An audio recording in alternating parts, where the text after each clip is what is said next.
이 시간에 하나님 말씀 보도록 하겠습니다. 우리에게 주신 하나님의 말씀은 마태복음 12장 1절에서 21절까지 말씀입니다. 마태복음 12장 1절에서 21절까지 말씀입니다. 찾으셨으면 한 절씩 교독하고 마지막 절은 같이 읽겠습니다.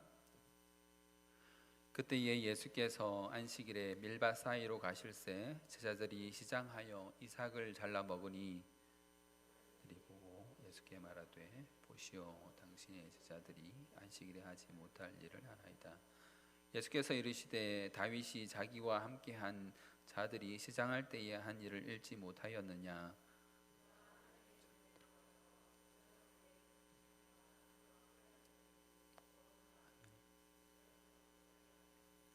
또 안식일에 제사장들이 성전 안에서 안식을 범하여도 죄가 없음을 너희가 율법에서 읽지 못하였느냐?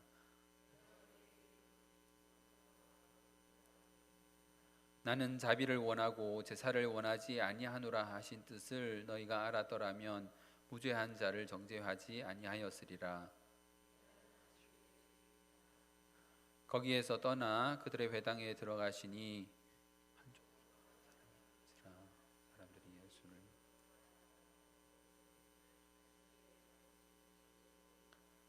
예수께서 이르시되 너희 중에 어떤 사람이 양 한 마리가 있어 안식일에 구덩이에 빠졌으면 끌어내지 않겠느냐?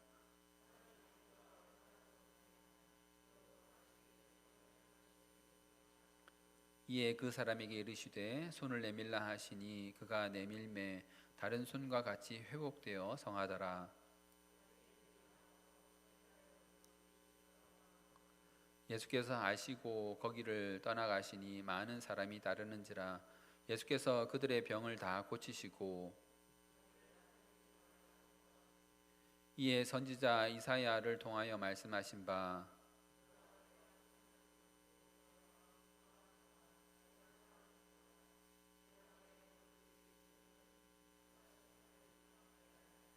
그는 다투지도 아니하며 들레지도 아니하리니 아무도 길에서 그 소리를 듣지 못하리라.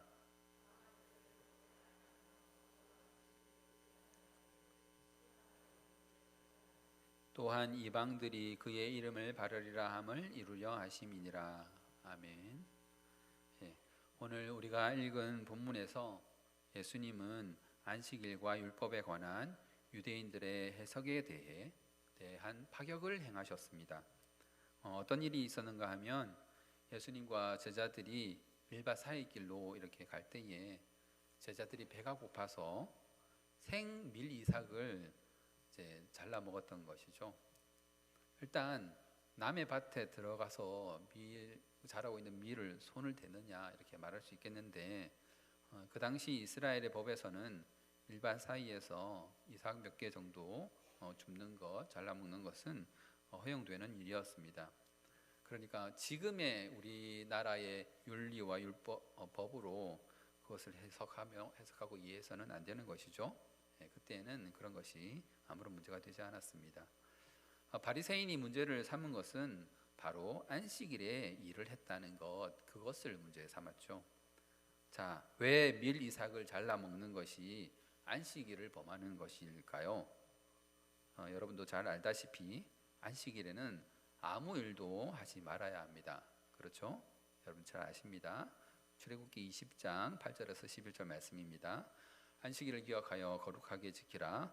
여세 동안은 힘써 내 모든 일을 행할 것이나 일곱째 날은 내 하나님 여호와의 안식일인즉 너나 내 아들이나 내 딸이나 내 남종이나 내 여종이나 내 가축이나 내 문 안에 머무는 객이라도 아무 일도 하지 말라. 이는 엿새 동안에 나 여호와가 하늘과 땅과 바다와 그 가운데 모든 것을 만들고 일곱째 날에 쉬었음이라. 그러므로 나 여호와가 안식일을 복되게 하여 그날을 거룩하게 하였느니라. 하나님이 말씀하셨죠. 안식일에 아무것도 하지 말고 쉬어라. 출애굽기 31장 12절 말씀입니다. 여호와께서 모세에게 말씀하여 이르시되 너는 이스라엘 자손에게 말하여 이르기를 너희는 나의 안식일을 지키라. 이는 나와 너희 사이에 너희 대대의 표징이니 나는 너희를 거룩하게 하는 여호와인 줄을 너희가 알게 함이라. 너희는 안식일을 지킬지니 이는 너희에게 거룩한 날이 됨이니라. 그날을 더럽히는 자는 모두 죽일지며 그날에 일하는 자는 모두 그 백성 중에서 그 생명이 끊어지리라. 엿새 동안은 일할 것이나 일곱째 날은 큰 안식일이니 여호와께 거룩한 것이라. 안식일에 일하는 자는 누구든지 반드시 죽일지니라. 이같이 이스라엘 자손이 안식일을 지켜서 그것으로 대대로 영원한 언약을 삼을 것이니 이는 나와 이스라엘 자손 사이에 영원한 표징이며 나 여호와가 엿새 동안에 천지를 창조하고 일곱째 날에 일을 마치고 쉬었음이니라 하라. 죽이랍니다. 안식일에 일하는 자는 반드시 죽이라 라고 명하셨습니다. 그리고 민수기에 이런 일이 실제로 있었죠. 민수기에서는 안식일에 나무를 하다가 붙잡힌 사람이 있었는데 하나님께서 그를 돌로 치라 하셨습니다. 민수기 15장 32절 이스라엘 자손이 광야에 거류할 때에 안식일에 어떤 사람이 나무하는 것을 발견한지라. 그 나무하는 자를 발견한 자들이 그를 모세와 아론과 온 회중 앞으로 끌어왔으나 어떻게 처치하는지 지시하심을 받지 못한 고로 가두었더니 여호와께서 모세에게 이르시되 그 사람을 반드시 죽일지니 온 회중이 진영 밖에서 돌로 그를 칠지니라. 온 회중이 곧 그를 진영 밖으로 끌어내고 돌로 그를 쳐 죽여서 여호와께서 모세에게 명하신 대로 하니라. 안식일을 범했는데 죽었어요. 무섭죠. 안식일에 나무를 했다가 돌에 맞아 죽었습니다. 그래서 이스라엘 사람들은 안식일에는 철저히 아무것도 하지 않았습니다. 하나님이 주신 만나도 안식일 전날에 2배로 받고 안식일에는 만나를 안 주셨어요. 그런데 예수님의 제자들이 안식일에 일을 했다는 겁니다. 무슨 일을 했죠? 그들이 일단 밀을 먹으려면 어떻게 해야 됩니까? 볕단에서 밀 이삭을 잘라야죠. 그래서 뭐 잘랐다는 표현도 나오지 않습니까? 볕단에서 밀 이삭을 끊어야 되는 거예요. 지푸라기까지 먹지는 않을 거잖아요. 밑에 달려있는 그 지푸라기는 안 먹을 거니까. 그럼 뭘 한 겁니까? 추수를 한 거예요. 추수. 일을 했다는 겁니다. 추수라는 일을 했다는 겁니다. 지푸라기에서 이삭을 잘랐다. 네가 일을 했구나. 그리고 또 무슨 일을 했나요? 누가복음에 보면 제자들이 그것을 손으로 이렇게 비벼서 먹었다고 되어 있습니다. 손으로 왜 비비죠? 네, 겨를 먹을 수는 없잖아요. 겨를 먹을 수 없고 그 겨 안에 들어있는 알곡을 먹어야 되는 거잖아요. 겨까지 씹으면 여러분 먹어보셨죠? 생살이라도 먹어보셨죠? 예, 그런 느낌인 겁니다. 그러니까 뭘 한 겁니까? 겨를 안 먹으려고 손으로 비볐으니까 뭘 한 거죠? 탈곡을 한 거죠. 탈곡. 예. 이렇게 안식일에 추수도 하고 탈곡도 하고 이 사람들이 지금 안식일에 나무 하다가 사람이 죽었는데 뭐 이런 일을 해가지고 하나님의 백성이라고 하겠나? 안식일에 말이죠. 그들은 심지어 땅에 침을 뱉을 때도 조심했습니다. 땅에 침 뱉는 게 뭐 조심할 일인가 그렇게 생각하실 텐데, 땅에 침을 뱉을 때 이게 침이 이렇게 땅에 떨어지면서 땅이 이렇게 파이잖아요. 땅이 파이면 그게 뭘 한 겁니까? 땅 판 일이 되는 겁니다. 땅을 판 일이 된 겁니다. 그래서 안식일에 침을 뱉을 때 어떻게 뱉었겠습니까? 땅이 안 파지는 곳에 돌에다가 침을 뱉었어요. 일 안 하려고. 요즘 현대 이스라엘 사람들도 안식일을 지킨다고 하면서 우리들이 이해하지 못할 그런 일들을 많이 합니다. 자, 건물에 엘리베이터가 있는데 그 엘리베이터 버튼을 안 눌러요. 엘리베이터 있으면 엘리베이터 타고 이렇게 올라가면 되잖아요. 근데 버튼을 안 누른다고 합니다. 그러면 고층에 사는 사람들은 어떻게 합니까? 엘리베이터 타야죠. 네. 어떻게 할까요? 엘리베이터가 1층부터 꼭대기층까지 계속 올라갔다 서는 거예요. 1층에서 서고 문 열리고, 2층에서 서고 문 열리고, 문 닫히고, 또 3층 가서 문 열리고 닫히고, 4층에서 문 열리고 닫히고. 그러면 이제 버튼 누르는 일을 안 하는 거죠. 사람은 그냥 엘리베이터 안에 들어가 있으면 자기가 내릴 때가 되면 그때 이제 가만히 내리면 된다는 겁니다. 여러분 어떻습니까? 안식일에 일을 안 하려고 하는 그들의 노력. 그러나 한편 하나님이 그렇게 말씀하셨고 하나님이 안식일을 범하는 자를 다 죽이라고 그렇게 말씀하셨기 때문에 그들은 그렇게 철저하게 안식일을 지키려고 했습니다. 이 안식일에 대한 그것들을 이 본문에서 누가 지적을 했습니까? 바리새인들이 지적을 했죠. 바리새인들이 이 지적을 했습니다. 그들은 성경을 잘 알아요. 성경을 잘 안다는 바리새인이 예수님의 제자들이 지금 안식일에 하지 못할 일들을 하고 있습니다. 안식일에 일하는 거 죽음에 이르는 일 아닙니까? 이런 일은 돌에 맞아 죽을 수도 있는 겁니다. 그런데 어찌 안식일에 추수도 하고 탈곡도 이렇게 합니까? 바리새인들은 성경을 문자적으로 보고 그대로 해석한 것이죠. 안식일에 아무 일도 해서는 안 된다. 그런데 예수님은 바리새인의 지적에 대해서 그들의 올바르지 못한 성경 해석을 다시 올바른 성경 해석으로 고쳐주십니다. 예수님이 말씀하시는 내용이 무엇입니까? 예수님이 다시 예를 들어 주신 것이 무엇이죠? 다윗의 이야기죠. 다윗이 사울을 피해서 도망하다가 노업 땅의 제사장에게 이르렀는데, 그때 이제 제사장이 아히멜렉이었습니다. 아히멜렉이 이르렀는데 성막 안에서 들여졌던 그 진설병을 다윗이 먹은 일이 있었습니다. 그 진설병, 그러니까 성막 안에 보면 한쪽에 진설병이 있고 그 반대편에 이제 촛대가 있죠. 메노라 촛대가 있는데 그 진설병, 12개의 진설병이 들여지고 밖으로 나온 것은 아무나 먹으면 되는 게 아니에요. 율법에 따르면은 그것은 제사장만이 먹을 수 있는 것이었습니다. 제사장만이 먹고 그 성전 안에 진설되었던 그 떡은 다른 사람 먹으면 안 되는 거죠. 그런데 다윗이 먹을 게 없냐고 그렇게 말을 하니까 제사장 아히멜렉이 성막 안에 진설되었던 그 떡이 있는데 그걸 너희들이 먹을 만한 자격이 되면 너희 중에 있는 남자들이 여자를 가까이 하지 않았으면 그것을 내가 주겠다 하고 그것을 다윗과 그와 함께한 사람들이 먹었던 것이죠. 율법 그대로 따른다면 다윗과 그와 함께한 자들은 굶더라도, 엄청나게 배가 고프더라도, 심지어 배가 고파 굶어 죽더라도 그 진설병은 먹어서는 안 되는 거죠. 그런데 제사장이 허락하고 다윗은 그것을 먹었던 것입니다. 이것이 무엇을 말하는 것일까요? 율법은 글자 그대로 지키는 것이 전부가 아니다라는 말을 하는 것이죠. 만약에 율법을 글자 그대로 지켜야 한다면 지금도 안식일을 범하는 많은 사람들이 죽어야 할 것 아닙니까? 왜 그들은 안 죽죠? 왜 그때 나무했던 그 사람만 안식일을 범했다고 돌에 맞아 죽었을까요? 여러분, 율법을 글자 그대로 지키는 것이 아니라는 것을 제가 예를 들어서 한번 말씀드려 보겠습니다. 한번 잘 들어보십시오. 예를 들어서 어떤 아빠가 이런 규칙을 세웠다고 해봅시다.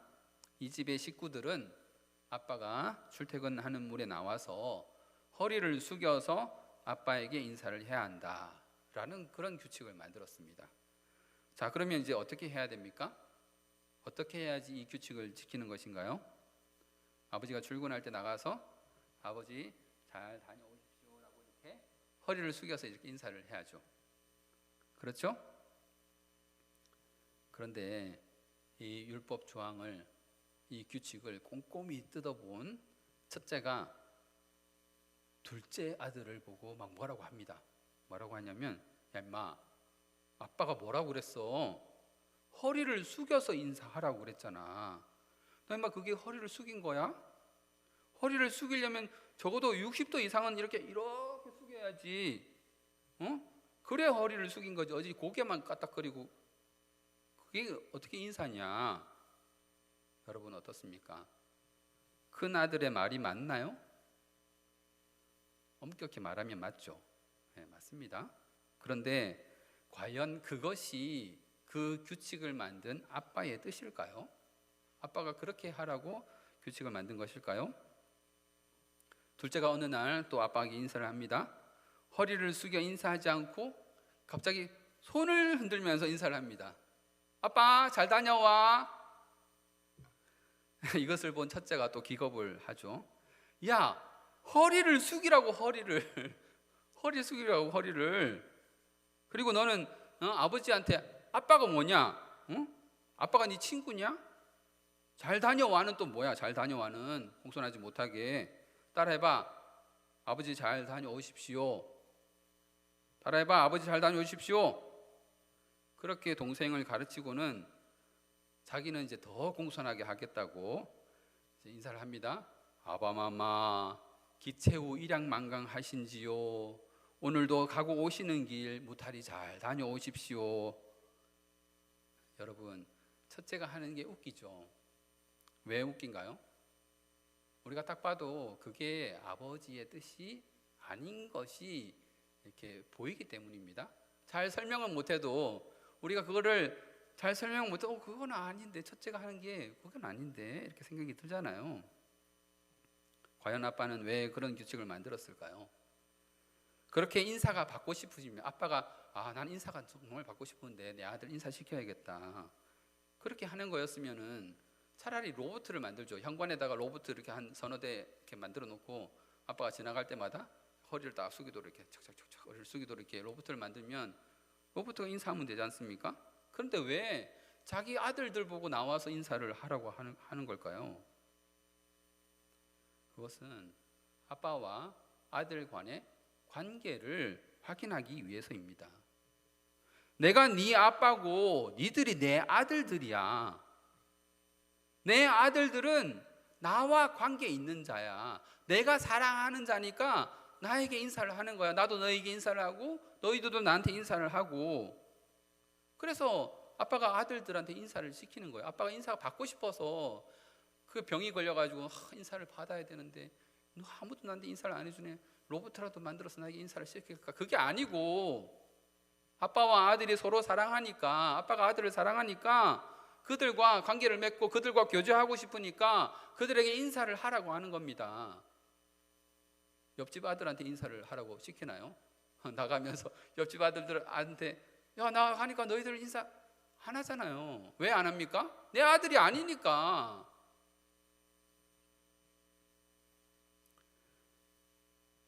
아빠가 인사하라는 규칙을 만든 그 본뜻을 잘 깨닫는다면 허리를 숙이지 않고 손을 흔들고 인사할 수도 있는 것이고, 아버지가 아니고 조금 경박스러울지 몰라도 아빠하고 크게 부를 수도 있는 것입니다.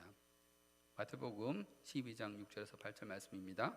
내가 너희에게 이르노니 성전보다 더 큰 이가 여기 있느니라. 나는 자비를 원하고 제사를 원하지 아니하노라 하신 뜻을 너희가 알았더라면 무죄한 자를 정죄하지 아니하였으리라. 인자는 안식일의 주인이니라 하시니라. 바리새인이 그토록 귀하게 여기는 그 성전, 바리새인들의 성전을 얼마나 귀하게 여기는지 아시죠? 그 성전보다도 더 크신 분이 바로 예수님이십니다. 내가 그 성전보다 더 크다. 율법을 만드신 그 하나님보다 더 큰가요? 하나님이 율법을 만드셨는데 하나님보다 그 율법이 더 큽니까? 그럴 수는 없는 것입니다. 하나님은 자비를 원하고 제사를 원치 않는다라고 말하셨죠. 그게 무슨 말일까요? 나는 자비를 원하고 제사를 원치 않는다. 하나님은 그저 너희를 용서하는, 나는 자비를 베풀기를 원해. 너희 제사 안 지내도 돼. 제사 그거 안 지내도 돼. 나는 자비를 내가 베풀고 싶어. 너희의 그런 형식적인 제사, 아무런 감사도 기쁨도 없는 그런 제사, 허리를 90도 굽혀서 인사하는 그런 거 안 해도 돼. 나는 그렇게 안 해도 내가 너희한테 자비를 줄 거야. 하나님이 그러신다는 겁니다. 너희가 하나님을 안다면, 그렇다면 너희가 아무 죄도 없는 이 제자들을 정죄하지 않았을 거다. 너희들이 하나님의 뜻을 모르니까 지금 안식일에 추수하고 탈곡했다고 이 제자들을 뭐라고 하는구나. 예수님이 그렇게 말씀하신 거예요.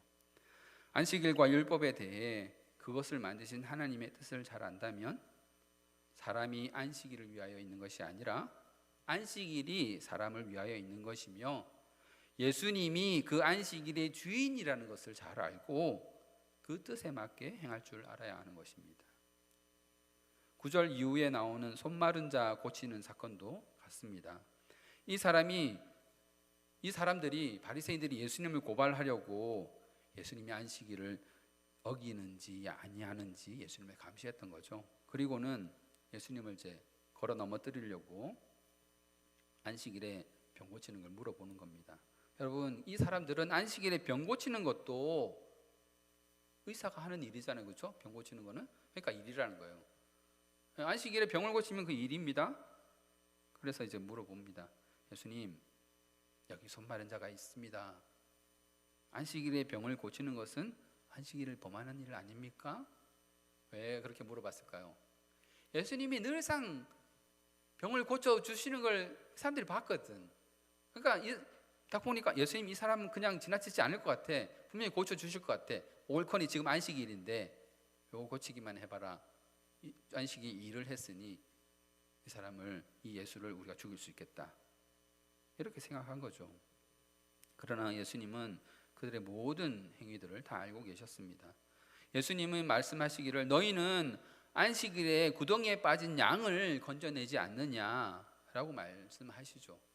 어떤 사람이 양이 있는데 구덩이에 빠졌는데 너희들 안식일에 그 양 안 건져내겠어? 그들이 양을 왜 구덩이에서 건져냅니까? 안식일에 일하면 죽는데 왜 건져낼까요? 자기 재산이니까 자기 재물이거든. 그러니까 그걸 빼내야 하는 겁니다. 그러니까 예수님의 지적은 너희들은 너희들의 유익, 그 재산의 증식, 그걸 위해서는 안식일도 손쉽게 무너뜨리는구나. 그러면서 안식일에 병자가 고침받는 것, 그것에 대해서는 이렇게 따지고 드냐라는 말씀을 하시는 거죠. 그래서 예수님은 사람이 양보다 귀하다고 말씀하시는 겁니다. 그리고 너무나 당당하게, 너무나 자연스럽게 그 많은 바리새인들이 보는 앞에서 그 사람의 손 마른 것을 고치셨습니다. 바리새인들은 어떻게 하면 저 예수를 죽일까, 약이 올라 죽겠죠. 아마 그렇게 예수를 죽일까 의논했습니다. 보세요. 자기들의 신념에 반대하면, 내가 안식일은 범하면 안 되는 거라고 알고 있는데 내가 믿는 대로 안 하고 저 예수가 자꾸 안식일을 막 범하고 안식일에 이렇게 해도 된다 저렇게 해도 된다고 말하니까 그냥 죽이고 싶은 거예요. 자기의 신념에 반대되니까 그냥 하나님도 몰라보고, 예수님이 하나님이신데 하나님도 몰라보고 그냥 그 예수를 죽이려고 하는 거예요. 자기 심취에 빠져서 하나님을 몰라보는 거죠. 하나님의 성경 풀이보다 자신들의 성경 해석이 더 위에 있는 겁니다. 하나님보다 자기가 더 위에 있는 거예요. 예수님이 말씀하신 대로 안식일에 선을 행하는 것, 이것이 진정한 안식일 율법의 의미인 것입니다. 여러분, 우리는 어떻습니까? 우리의 삶은 어떻습니까? 우리의 삶 속에서 우리는 과연 선을 행하고 있습니까? 그저 세상 착하게 사는 것이 선이 아니라고 늘 말씀드리죠. 선이란 것은 하나님의 뜻을 따라 하나님이 원하시는 그 일을 하는 것을 선이라 그래요. 하나님이 죽은 자를 살려내길 원하실 때에 예수님이 그 죽은 자를 살려내는 것, 그게 선한 일인 거예요. 그러니까 선을 하기 위해서는 뭐가 필요하죠? 하나님이 필요한 거예요. 하나님 없이, 하나님 딱 제껴놓고 내가 요걸 했으니 하나님 이걸 선한 것으로 인정해 주세요, 이거 안 되는 거예요. 하나님이 이걸 하길 원하시는구나, 그래서 하나님 그 일에 내가 동참했습니다 할 때 그게 선이 되는 거예요. 그렇지 않고 그냥 지 마음대로 가서 지가 하고 싶은 대로 해놓고, 지가 그냥 이웃한테 잘 보이고 싶으니까 이웃 그냥 도와줘 놓고, 내가 이런 일을 했어, 내가 이웃을 도와줬어, 내가 저 사람이 옷을 입혀줬어, 내가 저 사람한테 먹을 걸 줬어, 내가 저 사람의 양이 구덩이에 빠진 거를 내가 건져줬어 해놓고, 야, 내가 착한 일을 했어, 하나님 이것도 인정해 주셔야 돼요. 아닌 거예요. 하나님이 원하시는 일인가, 하나님이 원하시는 그 일이 선한 일인 것입니다. 그러니까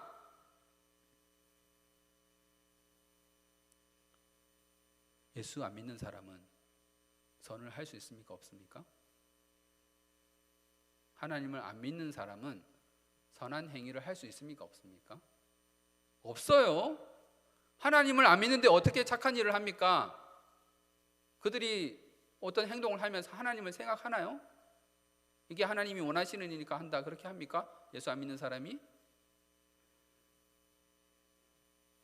예수 믿는 우리만 선을 행할 수 있는 것입니다. 예수님을 믿고 하나님을 믿는 우리는 선을 행할 수 있고, 예수도 안 믿고 하나님을 안 믿는 그들은 선한 행위를 할 수 없는 겁니다. 그냥 그들이 자기 하고 싶어서 그냥 하는 거죠. 그런데 정말 우리는 그 선을 행하고 있느냐는 거예요. 우리는 예수님처럼 손 마른 사람들을 보고 불쌍히 여기고 있습니까? 눈먼 것, 벙어리 된 것, 기머거리 된 것, 모든 병든 것을 보고 거기서 죄와 사망의 냄새를 맡으며 그 죄와 사망이 이 사람을 끌고 가는구나, 그것에 분노하고 있습니까? 죄와 사망이 사람들 사이에서 더 이상 왕노릇하지 않게 해달라고 하나님께 기도하고 있습니까? 우리 주님께서 죄와 사망의 증상인 그 병에 대해서 대하는 태도를 한번 보십시오. 15절부터 이어져 나오는 내용인데, 예수님께서 자기를 나타내지 말라라고 경고하시는 말씀입니다. 이 본문에 대해서는 지난번에 제가 한번 말씀드린 적이 있죠. 여러분, 절대로 오해하시면 안 됩니다. 상한 갈대를 꺾지 않고 꺼져가는 등불을 끄지 않는다고 하니까 하나님께서 상한 갈대 같은 나를 불쌍히 여겨서 꺾어버리지 않고 꺼져가는 등불 같은 그 나를 포기하지 않고 다시 그 등불을 살려내시는구나, 다시 불을 붙여주시는구나, 이렇게 생각하기 쉬운데 그런 내용이 아니라고 그랬죠. 16절 17절을 보십시오. 뒤에 16절 17절 뒤에 이사야의 그 인용 구절이 나오는데, 그 인용 구절의 대강의 요약이 뭐라고 합니까? 왜 그 인용 구절을 들었다고요? 인자는 자기를 드러내지 않는다. 그렇죠? 앞에 먼저 말하잖아요. 인자는 자기를 드러내지 않는다라고 말하면서 이사야 말씀을 인용한 거라고요. 그러니까 인자는 연약한 자들을 불쌍히 여긴다가 주 내용이 아니고, 인자는 능력이 많음에도 불구하고 자신의 우월함을 드러내지 않는다가 주된 내용인 거예요. 육신의 병, 사람들의 병을 고친 것을 가지고 이야, 이거를 내가 했어, 예수인 하나님의 아들인 내가 이 사람들의 병을 고쳤어, 내가 대단하지 않아? 그렇게 우쭐대지 않는다는 겁니다. 인자는 조용히 자기 일을 하신다는 거예요. 그 조용히 하신다는 일이 무엇입니까? 이사야와 성경 전체의 맥락을 살펴보면 잘 아시겠지만, 이사야가 말하는 그 상한 갈대는 애굽을 말하는 것입니다. 꺼져가는 등불은 악한 자, 미련한 자를 말하는 것이에요. 갈대도, 여러분, 갈대 얼마나 꺾기 쉽습니까? 갈대 꺾어 보신 분 계시나요? 우리 꺾꽂이나 이런 거 하면 이렇게 갈대 같은 거 세우죠. 얼마나 꺾기 쉽습니까? 그런데 그 갈대가 상했다면 얼마나 더 꺾기 쉽겠습니까? 그냥 톡 치기만 해도 부러지겠네요. 근데 그런 것을 꺾어놓고 야, 이거 내가 했는데, 야, 그렇게 하지 않는다는 겁니다. 등불을 끄는 것이 얼마나 쉽겠습니까? 여러분, 등불을 끄는 것이 얼마나 쉬울까요? 등불이 왜 등불이겠습니까? 사람이 그 불을 껐다 켰다 할 수 있기 때문에 그게 등불인 거예요. 사람이 끌 수도 없고 켤 수도 없는 그런 불이면 그걸 뭐라 그래요? 그건 산불이라 그러죠. 제어가 안 되잖아. 제어가 안 되고 끌 수도 있고, 원하면 끌 수도 있고 원하면 켤 수도 있는 게 등불이에요. 그런데 꺼져가는 등불을 끄는 게 어렵겠습니까? 얼마나 끄기 쉽겠어요. 그런데 그 불을 껐다고 내가 이 불을 껐어, 내 꺼져가는 등불을 내가 껐어, 이렇게 들리지 않는다는 겁니다.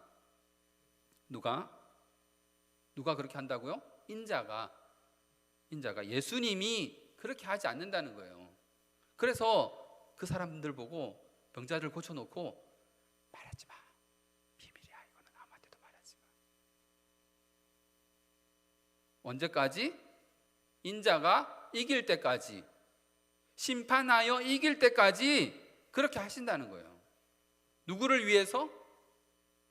성도를 위해서. 그의 이름을 바라는 자들, 예수의 이름을 바라는 자들을 위해서 예수님이 자기의 일을 조용히 그냥 하신다는 거예요. 지금 예수님이 애굽, 악한 자, 미련한 자를 당장 멸하지 않고 주님이 택하신 그 백성들을 위해서 남겨두겠다라는 말을 하시는 겁니다. 하나님이신 예수님이 능력이 없어서 못해서가 아니라 일부러 안 하신다는 겁니다. 일부러 그 애굽을, 그 악한 자를, 미련한 자를 왕창 다 멸해버리지 않고 성도들 곁에 둔다는 겁니다. 사사기 2장 3절입니다. 그러므로 내가 또 말하기를 내가 그들을 너희 앞에서 쫓아내지 아니하리니 그들이 너희 옆구리에 가시가 될 것이며 그들의 신들이 너희에게 올무가 되리라 하였노라. 일부러 옆구리에 가시를 놔둔다는 겁니다. 자고하지 않도록. 추수 때까지 가라지와 알곡이 같이 자라도록 그냥 두신다는 거예요. 왜 그렇죠? 왜 그렇게 합니까? 사사기 2장 21절 나도 여호수아가 죽을 때에 남겨둔 이방 민족들을 다시는 그들 앞에서 하나도 쫓아내지 아니하리니 이는 이스라엘이 그들의 조상들이 지킨 것 같이 나 여호와의 도를 지켜 행하나 아니하나 그들을 시험하려 함이라 하시니라. 너희들을 시험할 거야. 이 가시로 너희들을 시험할 거야. 내 도를 지키나 안 지키나 너희 옆에 가시를 둬서 내가 시험할 거야. 그러면 왜 시험하십니까? 하나님이 그 백성들을 왜 시험하시죠?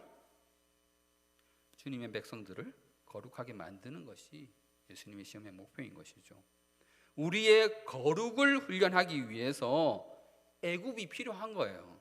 여전히 우리의 성결함을 훈련하기 위해서 미련한 자, 악한 자가 사용되는 것입니다. 늘 우리 옆에 두는 것입니다. 예수 믿으면 고생 끝, 행복 시작인 것 같습니까? 예수 믿으면 이제 고생 끝, 행복 시작인 것 같습니까? 물론 이제 크게, 넓게, 멀리 보면 맞습니다. 고생 끝, 행복 시작 맞죠. 그러나 은혜 가운데 신비롭게 갈라진 그 홍해를 건넜지만 40년 광야 생활은 계속해서 걸어가야 하는 것입니다. 언제나 애굽의 마늘과 부추와 가마 곁에서 배불리 먹던 고기와 떡이 이스라엘 사람들을 유혹할 것인데 우리 주님도 할 수 있으신데 그 유혹이 우리를 떠나지 않게 하신다는 겁니다. 꺼져가는 등불 아래에서 아무도 안 보이는 어둠 속에 숨어서 미련한 짓을 하고 싶고 남을 넘어뜨리며 잡아뜨리는 그 일을, 악한 일을 하고 싶은 마음이 계속해서 들게 하신다는 거죠. 그런데 우리 주님이 우리의 심장을 칼로 쪼개고 핀셋으로 그 악한 마음을 쏙 뽑아낼 수 있으신데도 그런 방식으로 하지 않으신다고요. 너희들 중에 지금 악한 마음이 있구나, 이 애굽으로 돌아가려고 하는 마음이 있구나, 심장을 칼로 탁 쪼개가지고 요놈 하고 그 악한 것을 탁 이렇게 꺼집어내지 않으신다는 겁니다. 최근에 제가 계속 말씀드리는 것이 있는데 무엇입니까? 예수님이 높은 곳에 올라가서 내가 불쌍히 여기노니 세상에 병으로 고생하는 모든 사람이 당장 낫고 다시는 병에 걸리지 말지어다 하시지 않는다는 겁니다. 예수님 할 수 있으시잖아요. 하나님이신데. 그런데 예수님은 그런 방식으로 일을 하지 않는 겁니다. 그래서 종종 성도들이 병으로 고생하는 겁니다. 종종 많은 성도들이 경제적 문제로 고민하게 되는 것이죠. 그리고 많은 성도들이 자녀의 문제로 속을 썩게 되는 것입니다. 성도들이 그렇게 세상 속에서 계속해서 애굽의 유혹을 받고 악한 자들로 인해 고통받고 핍박받고 미련한 자들로 인해 고생하면서 하나님의 나라의 거룩한 백성으로 지어져 가는 것입니다. 그러니 여러분, 주님께서 심판날에 이기실 때까지 주님의 이끄심에 순종하며 그 주님의 이끌림을 잘 받으시길 바랍니다. 우리 그림을 한번 보도록 하겠습니다. 자, 그림을 보면서 제가 말씀드릴 테니까 여러분들 그림을 좀 한번 잘 봐주세요. 자, 참 멋있죠? 이렇게 저처럼 크고 파란 빛을 가진 돌멩이를 보신 적이 있나요? 산속에 묻혀서 전혀 빛을 보지 못했다가 이렇게 우리 주님 손에 의해서 세상 밖으로 나오게 되었습니다. 주님, 저를 꼭 붙들어 주세요. 지금 저 파란 돌이 하는 말입니다. 제가 이렇게 전했습니다. 아니 주님, 그런데 이게 무슨 일입니까? 제가 지금 너무 아픕니다. 지금 돌을 반으로 자르고 있는 거예요. 아니 왜 이런 일이 저에게 일어납니까? 이 무서운 톱이 저를 두동강 내고 있습니다. 이렇게 잘려서 나가면 저는 반쪽밖에 안 남는다고요. 주님, 너무너무 괴롭습니다. 나의 절반을 잃어버린 것도 고통스럽고 분하고 억울한데 이렇게 시끄러운 톱이 나를 갈아버리고 있습니다. 나는 점점 더 작아지고 있습니다. 이러다가 나는 없어지는 것 아닙니까? 주님, 그렇게 컸던 내가 이렇게 쪼그라들었습니다. 그렇게 진했던 파란색도 없어지고 이게 뭡니까? 희미한 파란색으로 변했습니다. 이게 어찌된 일입니까? 주님, 자꾸 왜 이러십니까? 내가 무슨 죄를 지었다고 이렇게 저를 못살게 구십니까? 제가 주님 손에 들려있는 것 맞습니까? 주님 손에 들려있는데 내가 왜 이렇게 고통을 당합니까? 머리, 옆구리, 다리, 나의 본래 모습은 다 없어지고 이제 제가 안 아픈 곳이 없습니다. 이제 거대하고 진한 푸른 빛을 내던 나는 없어졌어요. 주님, 정말 나는 울고 싶습니다. 아니 그런데 주님, 이게 무슨 일입니까? 예전에는 정돈되지 못했던 모습이었는데 이제 비록 작아지기는 했지만 좀 가지런해졌네요. 감사합니다. 이제 고통은 더 이상 없겠죠? 저 파란 빛깔은 그냥 포기하겠습니다. 이제 끝이죠? 주님, 아니군요. 얼마나 더 작아지고 얼마나 더 갈아지고 얼마나 더 없어져야 합니까? 주님, 이제야 주님의 뜻을 좀 알 것 같습니다. 저를 이렇게 만드시려고 저에게 이런 고난과 고통을 주셨군요. 묵묵히 참아내겠습니다. 주님, 이제 온전히 저를 주님 손에 맡깁니다. 주님 뜻대로 하십시오. 주님이 붙들어 주심을 믿습니다. 주님이 머물라 하신 그 자리를 묵묵히 지키겠습니다. 움직이지 않고 그 자리를 잘 지켜내겠습니다. 그리고 언젠가 이 시련은 끝이 날 줄 믿습니다. 주님의 뜻에 맞는 내가 되게 해주세요. 더욱 아름다운 주님의 보석이 되게 해주세요. 내 뜻대로 내 주장대로 나를 내버려 두지 마시고 주님 보시기에 아름다운 대로 내게 행해 주세요. 저를 처음 보셨을 그때에 주님은 이미 제가 이렇게 될 것을 알고 계셨죠. 주님, 저를 주의 빛을 드러내는 보석으로 사용해 주세요. 시간이 많이 지났는데 이제 말씀을 맺겠습니다. 여러분, 주님은 고정관념 또 문자적으로 해석하는 것에 머물러 있던 자들에게 율법을 주신 그 안식일을 지키라 하신 그 본래 뜻을 가르쳐 주셨습니다. 사람이 안식일을 위하여 있는 것이 아니라 안식일이 사람을 위하여 있는 것이다, 이렇게 말씀하시고 또 안식일에 선을 행하는 것이 옳은 일이다, 이렇게 말씀하셨어요. 또 주님께서는 병고침을 받은 자에게 주님을 드러내지 말라라고 말씀하셨습니다. 단지 병을 고쳐내는 것이 우리 주님의 뜻이 아니라 병고침을 통하여 아버지의 일을 드러내시고 또 우리의 병듦, 고난, 환난을 통해서 우리를 하나님 나라의 백성으로 훈련시키시며 우리가 거룩하고 경건한 생활을 할 수 있도록 훈련하시는 것입니다. 우리를 주님이 거하는 그 처소로 깨끗하게 만들어 가시는 것이죠. 그러므로 여러분, 우리 주님의 손에 우리의 모든 것들을 다 맡기시는 여러분 되시길 바랍니다. 세상 마지막 날에 우리를 하늘나라 백성으로 만들어내시는 우리 주님이 이기시도록 상한 갈대를 꺾어버리지 않으시고 거저가는 심지를 끄지 않으시는 줄을 우리가 믿습니다. 우리 주님이 끝내는 분명히 이기실 것입니다. 그리하여서 저 천국에서 영원한 빛이 되신 우리 주님을 찬란하게 드러내는 그런 주님의 보석이 되시기를 주님의 이름으로 소망합니다.